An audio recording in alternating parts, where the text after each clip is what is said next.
Hey everybody, hope everybody is doing well. I wanted to show you this article about the housing market. This is from Wolf Street. Now, once again, I don't trust a lot of these media outlets, but I do think they have some good information to share. I don't know about their track record. So here's the thing about real estate, and I'm going to do more videos about this because things are really looking fishy, and I've talked about this years ago. The fact is, this real estate recovery, in a way, was pretty artificial. Foreign buyers, low interest rates, low money down, banks buying foreclosures, turning them into rentals, all these different things. And of course, lack of construction due to lack of land in some markets, lack of labor, lack of competition.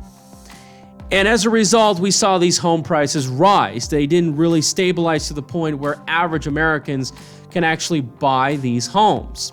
And not to mention, real estate is only being factored in a small percentage of the American people, because the average American isn't really getting involved in the real estate market. Depending on what do you mean by average. So this real estate market is very vulnerable to low interest rates. And even despite the fact that mortgage rates have fallen a lot from the last 10 months, about 30-40%, you can basically see that housing market is still struggling. Now, if the mortgage rates did not go down, imagine where they would be. So this article talks about the most splendid housing bubbles in America. And you can see that West Coast is struggling. You can see that Seattle home prices are falling year over year. Perhaps this has to do with the homelessness and the Seattle is Dying documentary. New York condos dropped to August 2017 levels. So I guess what this means is that New York is getting really overpriced. People don't like the politics of de Blasio and all these other folks. Look at Bay Area, it's flat. So I guess the prices are really insane. The homelessness, the corruption. You look at Los Angeles, Boston, and Denver reach new highs, although Los Angeles isn't really growing that much. And then here in Las Vegas, along with Phoenix, they're dreaming of another housing bubble. Miami stalls. So as you can see here, it's starting to slow down. And they're doing what they can to pump it up even more. Now, I have a good feeling that the real fall is going to happen after 2020, or at least after 2019, because what you're starting to see is this market really starting to flatten out, and we saw similar to what took place in 2006 and 7. And these low mortgage rates are really not helping. And again, what are they going to do? Are they going to make mortgage rates 1% and negative interest rates? How in the world are banks going to really make money? Somebody tell me that. How low can this really go? So you can see here, this is Seattle, and you can see that it's certainly much higher than it was from the peak in about 2007. Now, keep in mind, though, that even though it's 33% higher nominally, adjusted for inflation, I believe it's actually lower. Because I believe that overall prices of goods and services are more than 33% higher than it was in 2007. So, adjusted for inflation, I don't think Seattle is actually higher. And you saw this massive run up over time. Again, I think a lot of this is due to the tech jobs. And we're starting to see really this price factor to really flatten out. And Seattle rose up a lot in 2017. Look at this. So during the winter season, back then it wasn't falling, and now you can see it is. So I do think Seattle housing market is really overvalued. Like I have mentioned before, Seattle does have some strengths living there. I guess some people like it because European Americans are still the super majority, although they're not European Americans who are preserving their traditional values. But once again, a lot of people are not a fan of its climate. It gets a lot of rain. It's just, and I think that a downturn in the housing market, it's going to be really helpful for that city. And they're building a lot of high rises too, by the way. Now, Then we have to go down to San Francisco Bay Area. I haven't been to the Bay Area since, I believe, 2013. I used to go there every other year to visit my family. I might visit there, although now would be a good time to visit because it's cooler. So you can see here, the Bay Area has been experiencing a lot of price increases in the last 40 years. And this isn't due to tech jobs. This is mainly due to the fact that, number one, the Bay Area is having some geographical limitations, but also there's a lot of building restrictions, not just outward with their open space preserves, but also upward too, despite the fact that they have been pumping a lot of higher density development. Because again, you cannot build a high-rise anywhere in San Francisco or Oakland. So you have a lot of land constraints, just like you do in Seattle. And the prices have been shooting up a lot, believe it or not. San Francisco, San Mateo, Alameda, Contra Costa, that's where my mom's uncle lives in. Marin County, that's where you have Sausalito. And you can see here, prices are 41% higher. So looks like they've had a much larger bump up than the Seattle area. So a lot of this is driven by tech money. A lot of this is also driven by foreign investors. And that is starting to really slow down. They're starting to pull back. And the San Francisco Bay Area, let me tell you something, did not have the pull down relative to other parts of California, including the Central Valley. So I guess the Central Valley, in a way, the volatility is much different. And of course, a lot of people live there because they're trying to get away from the high housing costs. This is one of the things you have to really point out. And you can see here the prices are certainly much higher than they were since the mid-1990s. So what are you guys staying in realistically? Now, once again, the prices are starting to flatten out. And I think the failure of the Bay Area to provide enough homes, and once again, one of the reasons why home prices are going up is due to immigration. This is why people, especially on the left, like immigration because it pumps up their population, GDP, and their housing prices to make people think that everything is okay. They're replacing the population. But if we were to halt immigration, then really I think that they would get the reckoning that they would deserve. And we're seeing a lot of immigrants, particularly from Asia, that have moved into the Bay Area. I think many of them are H-1B visas, and they're buying up the homes while others are leaving. So this is a very, very disappointing situation. Not to mention, you've got the homelessness crisis. It's just getting out of hand. It's just unbelievable. And I do think a downturn is going to be a really good thing. And you can see here the condo prices are following a similar pattern. They really need home prices to plunge. I think their governments will starve of property tax revenue. And I believe a similar thing is happening in Los Angeles. Now, I was technically born in Los Angeles, raised there for 4 years in the San Fernando Valley. Even then, housing wasn't that cheap. My parents' apartment in Studio City cost about $1,600. And that is more than 60% of what I'm paying for this Las Vegas apartment. And that doesn't factor in inflation. So once again, LA has been overpriced. And the question is it worth it? So you can see here, Los Angeles had a huge run up in the 2000s. And really the sad part is that when Los Angeles is booming, the population growth is pretty dismal to what they've had in the 1980s and the 1950s and so forth. Because like I said, in San Francisco, it's pretty difficult to build anything. Now, they had a pull down which was much stronger than the Bay Area, and I think this has a lot to do with the job market, but also because I think it has to do with a larger share of the Bay Area is technically urban, pedestrian friendly, while LA is still practically car dependent and suburban. So they had this large run up after 2012, but again, it's not much higher than it was in 2006. And it's certainly lower than it was inflation adjusted. And as you can see here, prices are still relatively flat. Now, it's important to know that Los Angeles, the metro area, which I believe includes Orange County, And I've talked about this in a video about a couple months ago. It's actually losing population. A lot of people are leaving. They're probably either moving to the Inland Empire or they're moving to other states. And I think they deserve it. I really think that their population prop up is pumping up these home prices and pumping up a lot of their corruption. San Diego, a very similar situation. A lot of people view San Diego as a cleaner, less crowded version of LA with many of the benefits. And you can see here that prices have really, really plunged. They're not much higher. And one of the things is that many of the suburban areas like Chula Vista really took a huge dump. I think there was homes that were valued at $700,000-800,000, and now, believe it or not, they have been around the $600,000. But during the bottom part of the downturn, they fell to $200,000-300,000.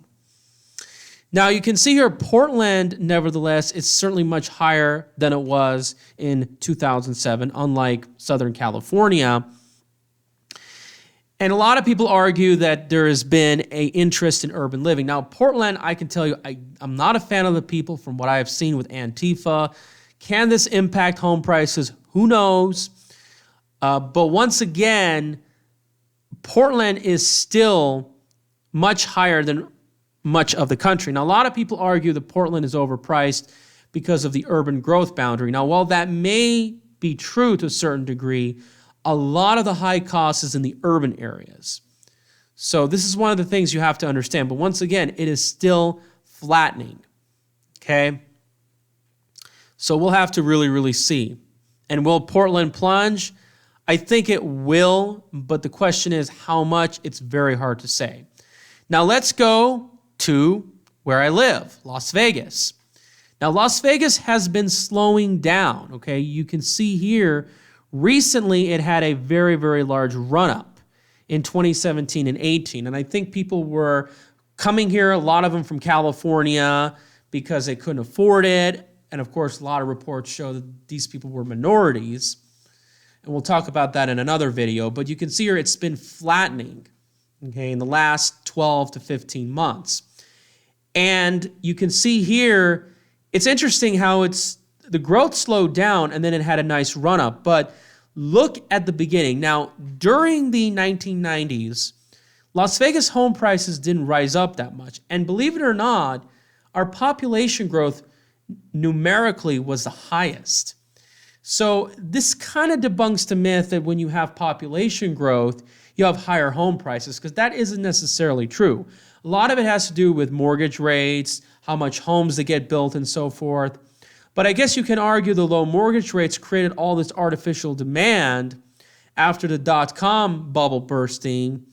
And you can see here this has been fueled up by former Fed Chairman Alan Greenspan. We saw these prices surge. I guess the builders could not catch up with supply. So we saw prices peak around $315,000. And then when the mortgage rates plunged, home prices literally crashed. So it was very disgusting to see home prices rise. Again, I don't think we should have high housing costs. We have a lot of land. It is a desert. Yes, it's true the federal government owns so much of the land, but then again, you could still nominate it and get it through an auction. So this plunge was very disappointing. This is one of the reasons why we were one of the most hardest hit in the country.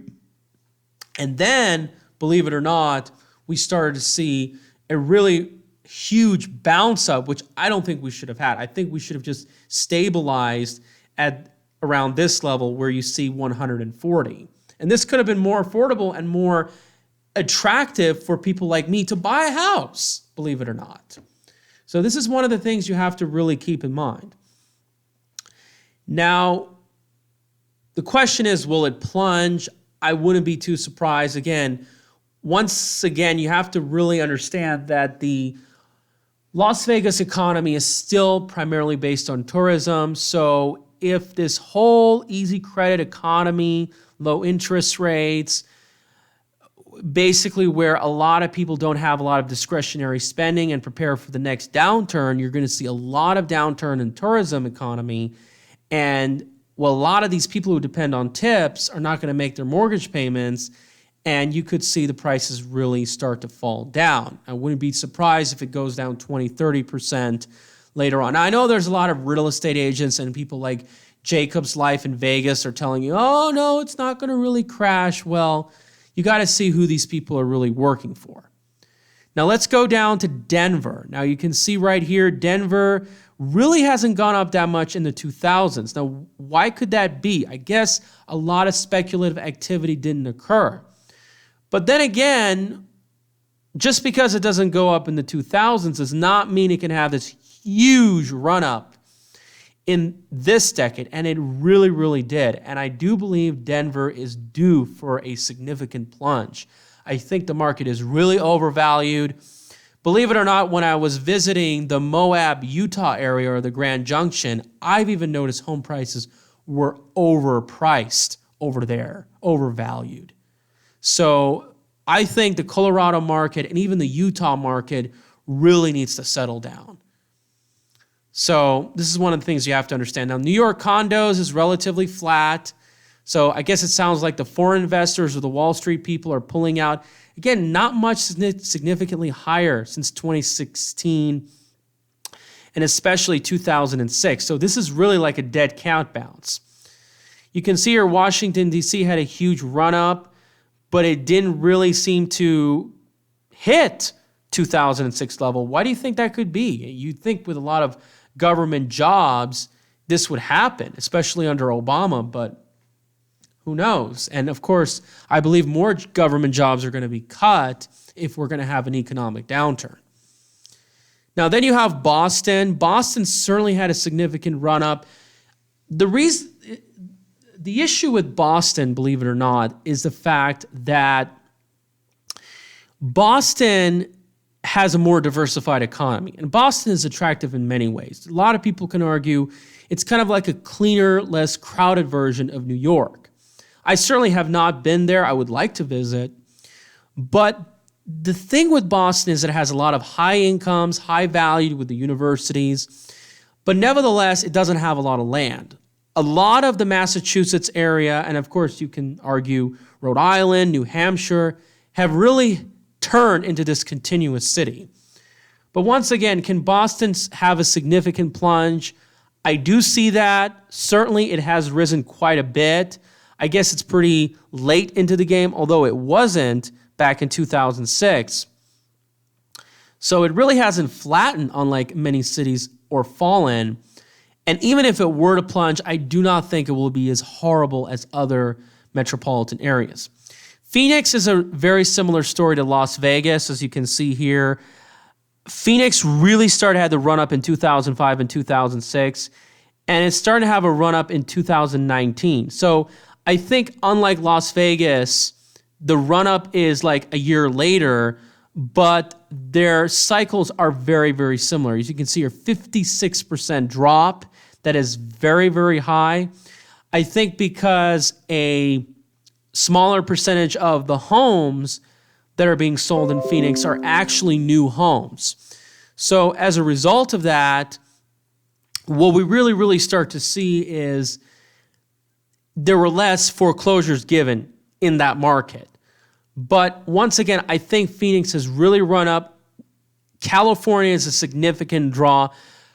To be honest with you, I really don't know why people are attracted to Phoenix. I don't think it really has much to offer. I mean, yeah, the deserts are pretty, especially Scottsdale, but I think people just live there because, look, it's proximity to Mexico, it's proximity to California, and you have a lot of places across the country that have problems. So this is really my take. Now, Miami was really hard hit during the downturn, especially the high-rise condominiums. They had a huge run-up during the housing bubble. And as you can see right here, they bottomed in 2012, and then they had a nice rebound. But nevertheless, they have not hit their 2007 peak. Now, unlike Las Vegas, Miami saw a huge amount of residential condominiums into the market. Now, can the market plunge? Certainly. Is it going to be as bad as probably the last one? It's really, really hard to see. And I think the condo market experienced a huge, huge plunge. So then you have Tampa. They also had a huge plunge, but not as much because I don't think they really had the speculative activity, especially from foreigners. And again, Miami is more landlocked. They have the Everglades to the west. Tampa is not really like that. Tampa, one thing I like about it is you can see the sunsets. And some people say the beaches are actually better. So let me know what you guys think. I think this real estate market has really been pumped up. I think we need a downturn. I think we need more and more people the ability to afford homes. And I think we need to obviously have a housing market that works for the average person, not just speculators and investors. We need prices to be more stable. But more importantly, what you really have to understand is a lot of the problems and a lot of the factors that caused the last downturn has not been solved.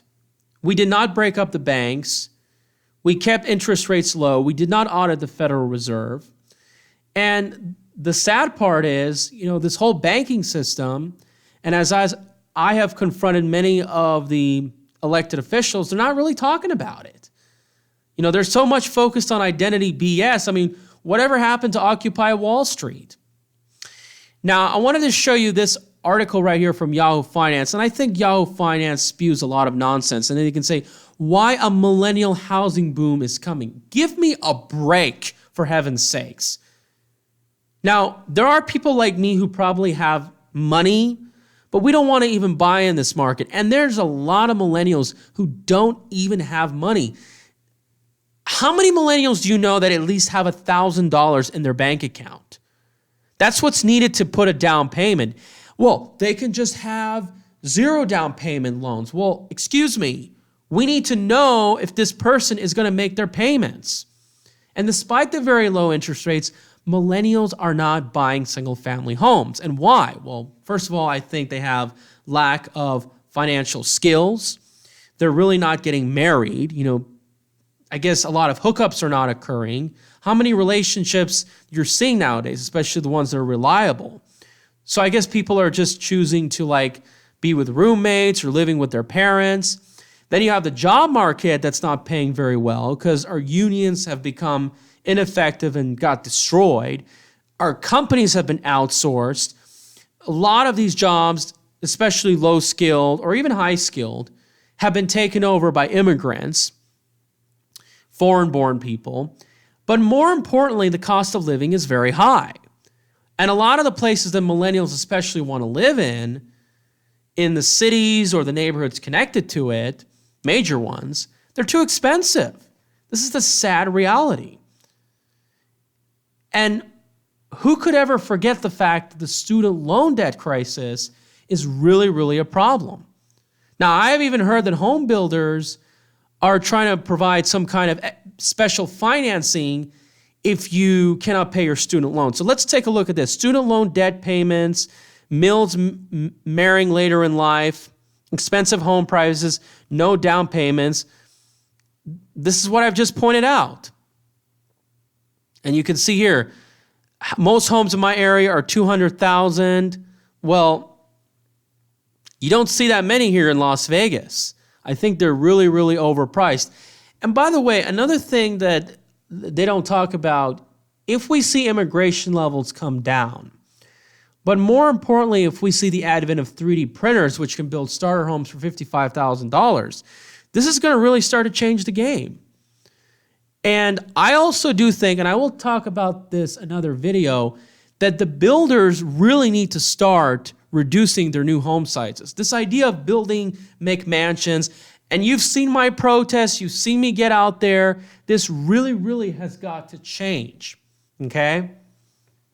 We have to start building overall home sizes that are not as large. And you can see your builders want to build 2,400 plus homes. I think he means square footage.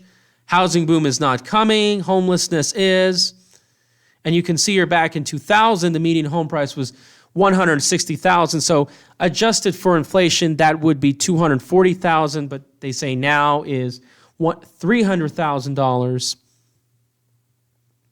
So you can see here, and of course in 2000, Americans were doing so much better, depending on how you look at it. Bank of America is doing what every bank is doing before the last recession, convincing people that the bottom fell out. And unless wages increase, they've increased less than 20%, housing prices are 64%. Well, again, this is very, very simple. Wages have not gone up as much. We've seen a large, large disconnect. And the decrease of interest is not enough to cover 50% of the cost of housing. It's still a seller's market, too expensive. So again, a lot of people are waking up to this propaganda. Now, of course, there was a lot of doom and gloom in the housing market from these commentators back in 2012. So I guess if you would have listened to them, you would have missed out on the gains. But still, structurally, a lot of problems have not been solved. So anyway, I want to leave it right there. Let me know what you guys think. I do think that there's going to be a lot of turbulence. The question is, how bad will it get? We'll have to see. As far as the stock market, I'm certainly going to be looking into that. Remember, the most important thing about the stock market is the earnings. So this is one of the things that you have to really, really understand. And then, of course, the overall economy, unemployment, GDP. So if these numbers don't look good, I believe it would be a good time to get out of the stock market, and I can see that in 2020, and I've made videos about that before. So let me know what you guys think. Thank you guys so much. Take care, and please spread this video.